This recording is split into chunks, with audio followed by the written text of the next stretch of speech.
안녕하십니까. 좋은 아침입니다. 저희 하나님의 말씀 창세기 32장에 있는 말씀 보겠습니다. 24절부터 있는 말씀이에요. 야곱은 홀로 남았더니 어떤 사람이 날이 새도록 야곱과 씨름하다가 자기가 야곱을 이기지 못함을 보고 그가 야곱의 허벅지 관절을 치매 야곱의 허벅지 관절이 그 사람과 씨름할 때에 어긋났더라. 그가 이르되 날이 새려하니 나로 가게 하라. 야곱이 이르되 당신이 내게 축복하지 아니하면 가게 하지 아니하겠나이다. 그 사람이 이르되 내 이름이 무엇이냐? 그가 이르되 야곱이니이다. 그가 이르되 내 이름을 다시는 야곱이라 부를 것이 아니요 이스라엘이라 부를 것이니 이는 내가 하나님과 및 사람들과 겨루어 이겼음이니라. 야곱이 청하여 이르되 당신의 이름을 알려주소서. 그 사람이 이르되 어찌하여 내 이름을 묻느냐 하고 거기서 야곱에게 축복한지라. 네, 야곱이 삼촌 라반의 집을 이제 떠나서 고향으로 돌아가는 길입니다. 거의 가나안 땅에 다 다다랐어요. 가나안 동편과 서편을 요단강이 이렇게 나누고 있는 것을 아시죠? 예, 거기에 가치파가 유업으로 물려받은 땅, 길르앗 땅이 그쪽에 있습니다. 요단강 동편에 있어요. 거기까지 이제 야곱이 이르러 온 것이에요. 예. 그런데 거기서 누구를 만나야 합니까? 자신의 형, 이 에서를 만나야 되는 거예요. 근데 야곱은 에서를 만날 용기가 없지요. 예, 왜입니까? 야곱이 집을 떠나 고향을 떠나 하란까지 라반의 집까지 가게 된 연유가 무엇이에요? 야곱이 그렇게 하면 안 되었었는데 자기 형, 그러니까 장자죠. 에서의 고난을 자신이 훔쳤어요. 그런 이유로 해가지고 도망가게 된 거죠, 그죠? 그리고 우여곡절 끝에 삼촌의 집에 다다르고 거기서 열심히 일했습니다. 20년을 넘게. 네. 그거 자체는 하나님의 뜻은 아니었어요. 예. 그렇게 하는 것이 하나님의 뜻은 아니었죠. 예, 하나님이 용서를 해 주시려고 지금 그죠? 예, 그러시는 거예요. 그리고 나서 이제 돌아와야 되는데,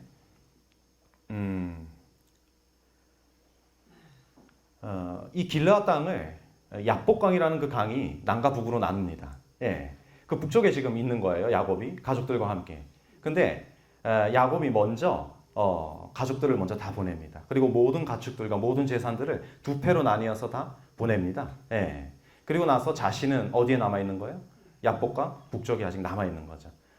홀로만 남아 있는 거예요. 아직 무엇이 남아 있어요? 자신이 해결해야 될 죄. 예.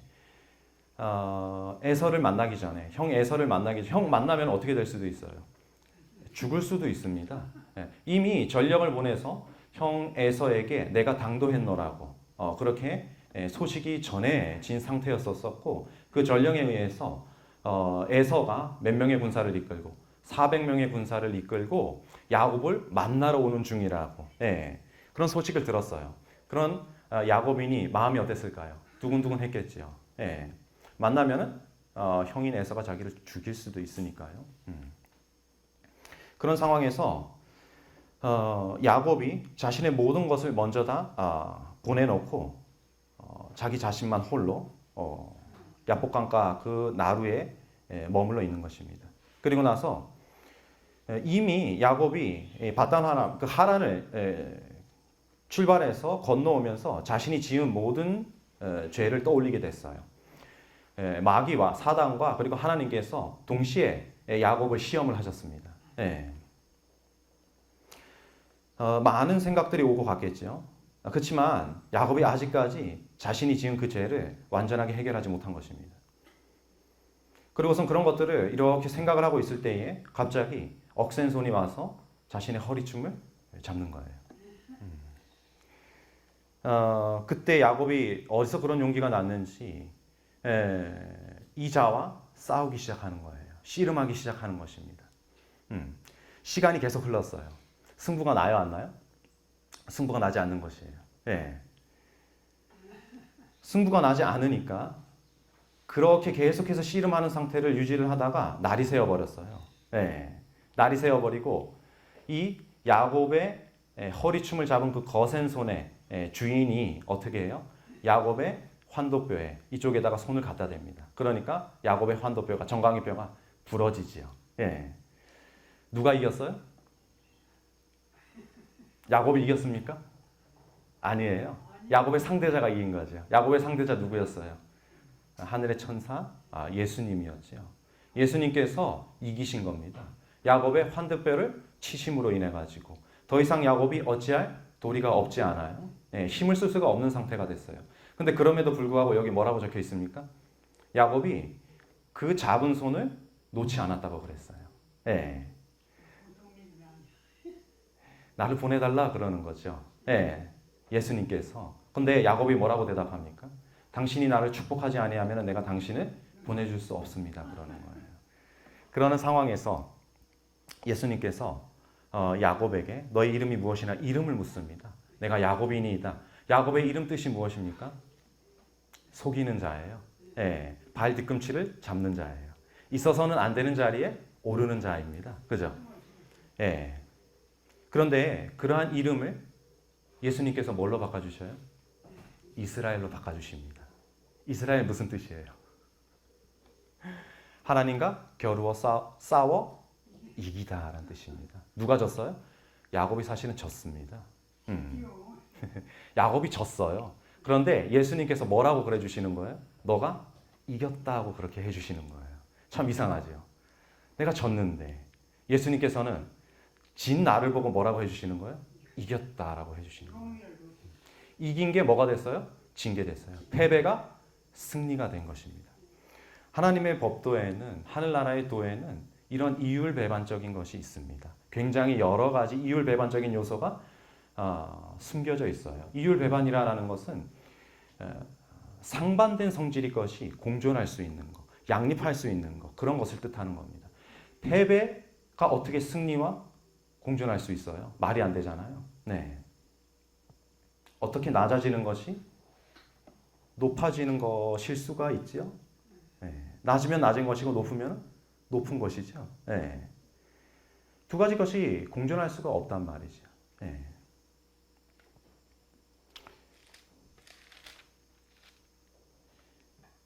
죽는 것이 사는 것이 될 수가 있을까요? 상식적으로 생각했을 때 그건 말이 안 되는 얘기잖아요. 그거는 모순입니다. 어떻게 죽는데 사는 것이 될 수가 있습니까? 하지만 저희들 어제 아침에 제가 나눠드린 그 말씀을 통해서 배운 것이지만요. 그 예수님께서 십자가에서 달려서 그때 돌아가실 때에 그때에 예수님의 우편에 누구도 달려 있었어요? 강도도 달려 있었어요. 네. 그런데 그 자가 거기서 예수님과 함께 죽음으로 말미암아 뭐 하는 것을 겪었었던 거예요? 사는 것을 경험을 했었던 것입니다. 그렇죠? 그래서 사도 바울도 이렇게 얘기했습니다. 형제들아, 내가 그리스도 예수 우리 주 안에서 가진 바 너희에 대한 자랑을 내가 두고 단언하노니 나는 날마다 죽노라 이렇게 말한 거예요. 사도 바울이 사역하면서 겪었었던 그 경험이 누구의 경험입니까? 그 예수님 우편에 달렸었던 그 마지막 순간에 구원의 은혜를 입은 낙원을 약속받은 그 강도의 경험이에요. 근데 사도 바울이 그런 경험을 언제 했다고요? 어떻게 했다고요? 매일 했다라는 것입니다. 그는 이렇게 얘기해요. 나는 날마다 죽노라. 그렇지만 사실은 그가 이렇게 얘기하는 것과 같습니다. 나는 날마다 사노라. 이렇게 얘기하는 것이에요. 예수님께서도 직접 이렇게 말씀을 하셨어요. 내가 진실로 진실로 너에게 이르노니 한 알의 밀이 땅에 떨어져 죽지 아니하면 한 알 그대로 있거니와 죽으면 많은 열매를 맺노라. 사람이 자기 생명을 사랑하면 잃을 것이요. 이 세상에서 자기 생명을 미워하는 자는 어떻게 할 것이라? 영생하도록 보존되리라. 내가 죽으면은 사는 것입니다. 내가 제 자아를 포기해버리면 어떻게 되는 거예요? 하나님께서 너가 살았다라고 그렇게 해주시는 거예요. 하늘의 생명 보존의 법칙이 바로 그것입니다. 엘렌 G 화이트 선지자가 이렇게 말씀을 하셨어요. 자아를 부정하는 자기 희생의 법칙이 온 세상과 하늘의 생명 보존의 법칙임이, 생명의 법칙임이 드러나게 될 것이다. 하나님 심판의 때에 예수님 다시 오실 때에 하늘이 떠나가게 그렇게 큰 소리가 들리고 땅이 막 불타오를 거란 얘기죠. 그리고 이 세상의 모든 것이 드러나게 될 거라 그랬어요. 네. 그때 드러나게 되는 것이 바로 무엇입니까? 내 자아를 죽이면서, 나를 부정하면서, 나의 생각과 나의 의견과 나의 감정까지도 포기하면서 그 모든 것을 하나님께 부복하고 살았던 사람들이 혹여나 죽더라도 어떻게 될 거란 얘기예요? 살아나게 될 거란 얘기예요. 그때 저희가 모두 같이 사는 그런 경험을 하게 되기를 바랍니다. 마찬가지입니다. 예수님의 신성과 인성에 대한 그런 얘기들이 많아요. 저는 잘 몰라요. 그것이 무엇인지. 예. 뭐 원죄부터 시작해서 하나님이 어떠한 상태로 이 세상을 살아가셨는지 신성과 인성과 관련해 가지고 여러 가지 논쟁들이 있습니다. 잘은 모르겠지만 어쨌든지 간에 예수님 안에 뭐가 공존할 수 있다라는 거예요? 신성과 인성이 공존한다라는 거예요. 이상하지 않아요? 어떻게 한 개체 안에 신도 있을 수 있고 인간도 있을 수가 있어요. 그리스 로마 신화에서 말하는 반신반인인가요?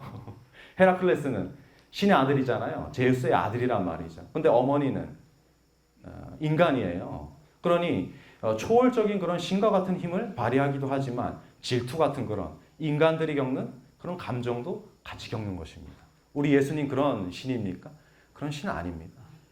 그분은 한 개체이지만 그 개체 안에 완전한 신이 있어요. 네, 온전하십니다. 죄를 짓지 않으셨어요. 그 반면에 그 안에 누구도 있는 거예요?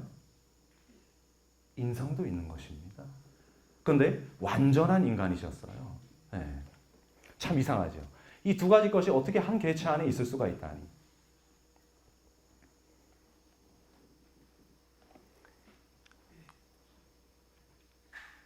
예, 참으로 인간의 언어로 설명할 수 없는 그런 신비입니다. 예. 어쨌든지 간에 이 야곱이 자기가 짐으로 말미암아 어떻게 해요? 이겼다라고 그렇게 선고받았어요. 근데 어떻게 싸웠습니까?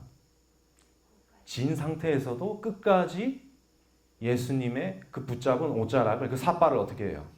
네, 놓치지 않았었던 거예요. 저희들이 아마도 착각하는 것이 있을 수도 있어요. 저희들 싸운다고 생각합니다. 저희들 마음속에 투쟁이 있다고 생각하죠. 다 알고 있습니다. 근데 진짜로 저희들이 삿발을 붙잡고 있는 그 상대가 누구일까요? 예수님과 싸우면 저희가 예수님의 삿발을 잡고 있으면 승부가 나겠어요? 승부 나지요. 누구의 예로부터 알 수 있어요? 야곱의 예로부터 알 수 있는 것입니다. 저희들이 지게 돼 있어요. 그리고 이기게 돼 있습니다. 또 이상하긴 하지만요. 그런데 승부가 나지 않는 이유는 저희들이 삿발을 부여잡고 있는 그 상대가, 저희들의 싸움 상대가 누구라는 거예요? 저 자신이라는 거예요. 네, 생각해 보세요. 저랑 능력치가 똑같은 또 다른 나와 싸우고 있는데 승부가 나겠어요? 안 나겠어요? 승부 안 나지요. 승부가 안 나는 그런 내 힘만 쓰고 피곤해지는 그런 싸움을 저희가 인생을 살면서 계속해서 해나간다라는 것입니다. 누구랑 싸워야겠어요? 신과 싸워야죠. 그래야지 승부가 납니다. 저희들 자신과 싸우면요, 피곤하기만 하고 승부 안 납니다. 잠시 잠깐 뭐 할 수 있어요? 휴전할 수 있어요. 쉴 수 있단 말이죠. 마치 남과 북이 전쟁하다가 뭐 하는 것처럼, 휴전하는 것처럼. 그렇지만 휴전해가지고 아무 일도 일어나지 않는 것 아니죠. 항상 무슨 상태예요? 긴장 상태에 있습니다. 더 피곤하죠. 예. 저희들이 바로 그러하다라는 것이에요. 안 싸우고 있는 것 같지만 여전히 뭘 잡고 있어요? 삿발을 잡고 있어요. 예. 그냥 잠시 쉬는 것 뿐이에요. 어떤 특정한 상황이, 어떤 위기가, 시험이 우리들한테 닥쳤을 때는요, 다시 그 싸움이 시작되게 됩니다. 누구를 잡고? 내 자신을 잡고. 누가 싸워야 되는 거예요? 하나님께 그 싸움을 맡겨야 되는 것입니다. 사무엘상 17장에요. 어떤 얘기가 나오냐면 다윗이 누구랑 싸우는 얘기가 나와요. 블레셋의 골리앗과 싸우는 얘기가 나옵니다. 모두가 나서지 못하고 있어요. 누구도 사울 왕도 나서지 못하고 있습니다. 골리앗이 이스라엘 군대를 능멸하는 거예요. 너희 중에 한 사람이 나와가지고 나와 1대1로 겨루자라는 거죠. 내가 지면은 골리앗이 지면은 너희들한테 복속되겠다. 그 대신 너희가 지면은 어떻게 우리들한테 복속돼야 한다라는 거예요. 우리들의 식민지가 돼야 된다라는 것이죠. 그렇게 막 조롱하면서 말도 안 공평합니까? 그 싸움의 조건이? 공평하지 않지요. 누가 골리앗과 싸워서 1대1로 싸워서 이길 수가 있어요. 네. 공평하지 않는 그 싸움 조건에 휘말려 가지고 아무것도 못하는 채로 무엇을 못하는 거예요? 하나님을 구하지 못하는 거예요. 이스라엘의 싸움은 누구의 싸움이 되어야 마땅합니까? 하나님이 싸워주시는 싸움이 돼야 됩니다. 그런데 이스라엘은 누가 싸우려고 그러는 거예요? 자기 자신이 싸우려고 그러는 거예요. 그런데 싸움이 돼야 안 돼요? 안 되지요. 어떻게 골리앗과 싸울 수 있겠어요? 이것이 바로 사울과 다윗의 차이점입니다. 사실은 1대1로 겨루려고 그러면은 누가 나가야 돼요? 이스라엘 군대 중에. 사울이 나가야죠. 사울이 제일 큽니다. 제일 잘 싸워요. 이스라엘 중에서. 그런데 사울이 나가요? 못 나가요? 못 나갑니다. 왜 못 나갈까요? 그 싸움을 누구 싸움이라고 생각하는 거예요? 자기 싸움이라고 생각하는 것입니다. 그래도 못 나가는 것이죠. 그렇지만 다윗은요. 다릅니다.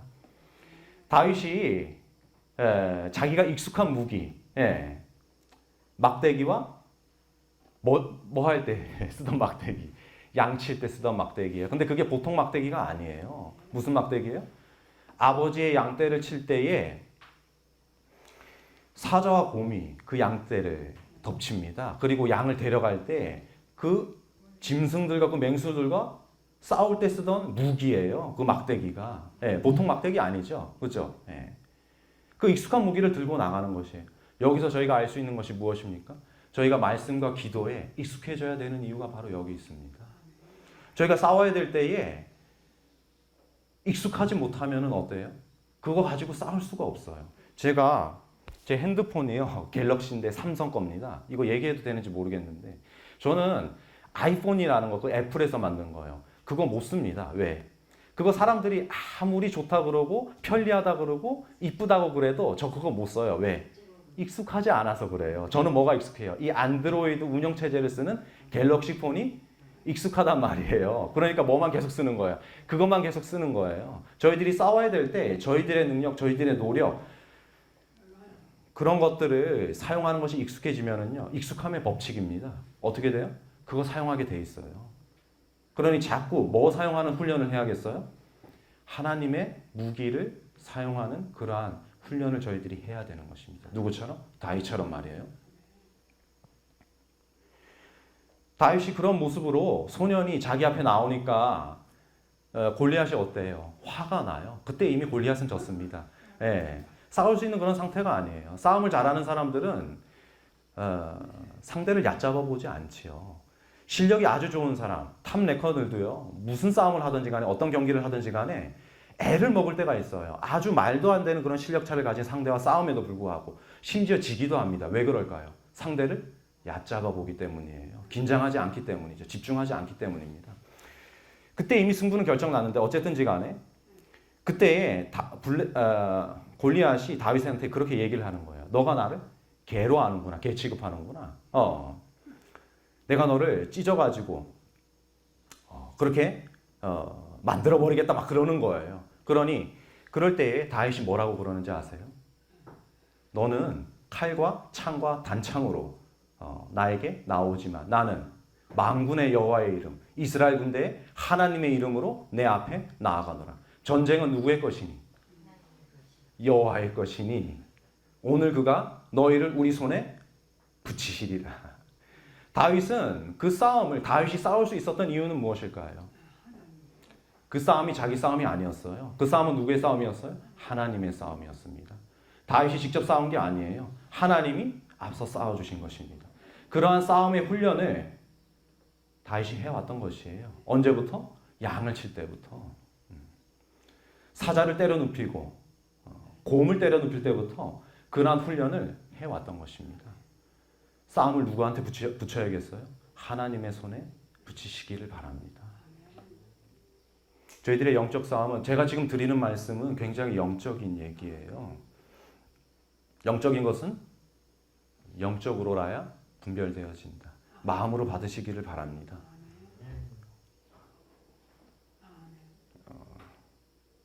분명히 야곱이 졌습니다. 예. 근데 하나님께서 뭐라고 해주세요?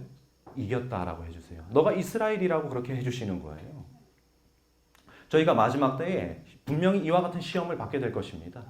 저희들의 설령 저희들의 죄가 회개가 되고 하나님 앞에 용서받았다라고 할지라도 저희들의 죄가 여기에서부터 어디까지 지성소에 벌써 이전이 되었다고 할지라도 마지막 때에 사단이 그러한 사람들을 어떻게 할 수 있어요? 괴롭힐 수가 있습니다.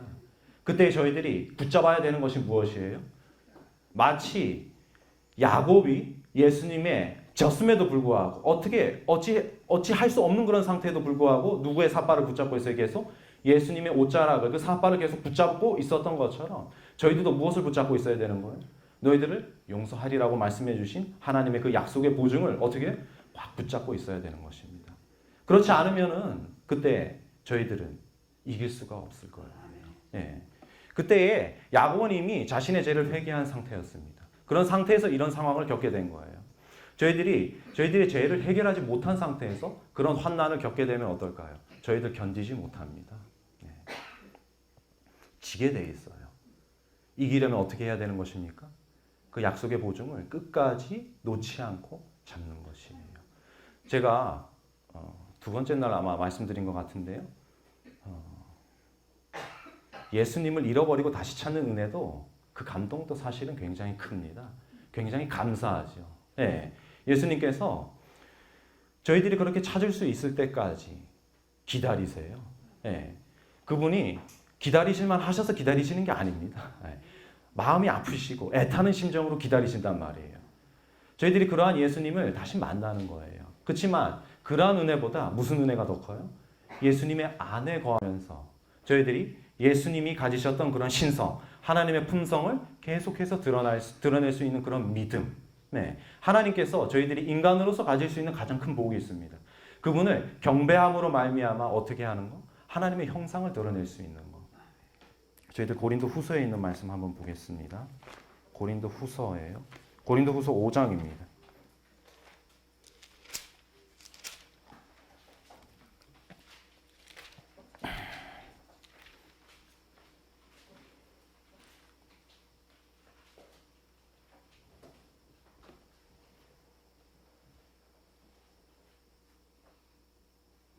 고린도후서 5장 18절에서 19절에 있는 말씀입니다. 18절에서 19절에 있는 말씀 제가 읽겠습니다. 모든 것이 하나님께로서 났으며 그가 그리스도로 말미암아 우리를 자기와 화목하게 하시고 또 우리에게 화목하게 하는 직분을 주셨으니 곧 하나님께서 그리스도 안에 계시사 세상을 자기와 화목하게 하시며 그들의 죄를 그들에게 돌리지 아니하시고 화목하게 하는 말씀을 우리에게 부탁하셨느니라. 예수님 안에 누구도 계신 거예요? 하나님 계신 거예요.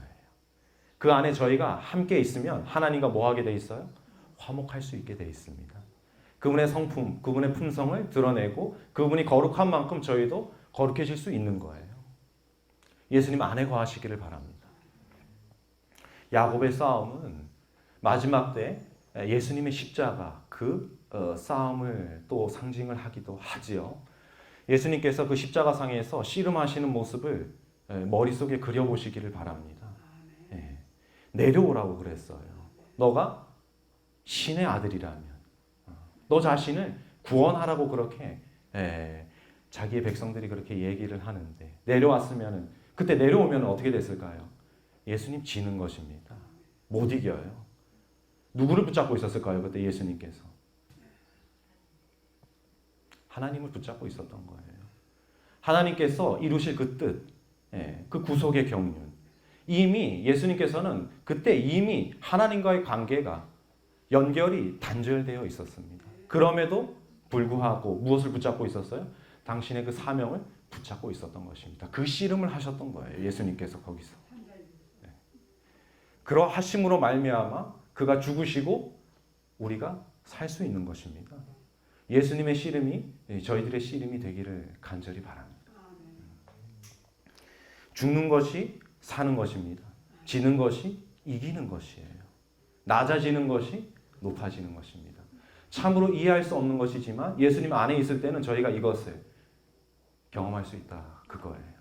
그런 경험을 하고 사는 저희들 하루가 되기를 간절히 바라면서 말씀을 마치도록 하겠습니다.